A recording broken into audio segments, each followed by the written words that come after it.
ഞാൻ എഴുതിയ നെട്ടോട്ടം എന്നൊരു പാട്ടാണ് ഇവിടെ പറയാൻ പോകുന്നത്.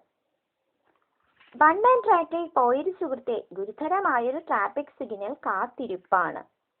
സിഗ്നൽ കത്തി ഹെൽമറ്റ് ധരിച്ച ആക്ഷൻ ഹീറോ നമ്പർ 1 ചമഞ്ഞു ചീറിപ്പാഞ്ഞു. അല്പം കഴിഞ്ഞു കൈയും തലയും ഇടിച്ചു വീണു. ചോര തെറിച്ചു കിടക്കും കാഴ്ച. എതിരെ വന്നവൻ അതിലും പോറ. ആരോ വിളിച്ചു 108 പോലീസ് എത്തി. ഇൻക്വസ്റ്റ് നടത്തി ആംബുലൻസിൽ കയറ്റി ചീറിപ്പാഞ്ഞു. പോകും മുമ്പേ 2-1 കഥ കഴിയും.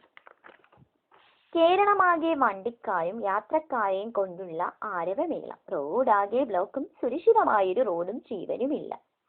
ആകെയുള്ളത് കിട്ടും ഇൻഷുറൻസിന് പരിരക്ഷ. പണ്ടത്തെ സർക്കാർ ജോലിക്കാരൻ സമയം മാറി. 10 ശേഷം ചെന്നാൽ അതിലും പണിയാം. പഞ്ചിങ് കഴിയും ലീവും ട്രാൻസ്ഫറും ഒക്കെ ആയി. കയ്യിൽ കിട്ടും എന്ന് ഭയന്ന് അവരും ഓട്ടം. കൂലിക്കാരൻ ജീവിതമാണ്. പണിയാതിരുന്നാൽ അതിനും രാശിപ്പണിയെന്നോർത്ത് അവനും ഓട്ടം. വീട്ടിൽ പട്ടിണി മാറ്റാൻ BPL-ലും APL-ലും വിലക്കയറ്റം തടയുന്ന സൗഭാഗ്യം. ജോലി ചെയ്തു കുടിയനും നോട്ടുകൾ മാറി ബാലൻസ് വെച്ച കാലം പോയി. ബ്രാൻഡിന് പോലും വിലക്കയറ്റം. എന്നാൽ അവനും കാലത്തും വൈകിട്ടും ക്യൂവിൽ നിന്ന് ആദ്യം വാങ്ങാനായി നെട്ടോട്ടം.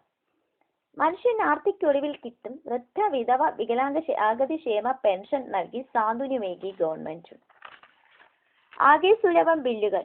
കറണ്ട്, വാട്ടർ, പാൽ, പേപ്പർ, ഇന്റർനെറ്റ്, മൊബൈൽ ഫോണും ഇതിനു പുറമെ AC, കാറും ബംഗ്ലാവും ഫ്രിഡ്ജും വാഷിംഗ് മെഷീനും എടുത്തു തവണ വ്യവസ്ഥകൾ അതടയ്ക്കാൻ നെട്ടോട്ടം.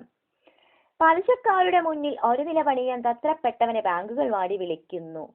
പലിശയ്ക്ക് അടിമപ്പെട്ടു കഴിഞ്ഞാൽ ലക്ഷം കോടികൾ കീഴ്ച നിറച്ചും വാടിപ്പോരാ.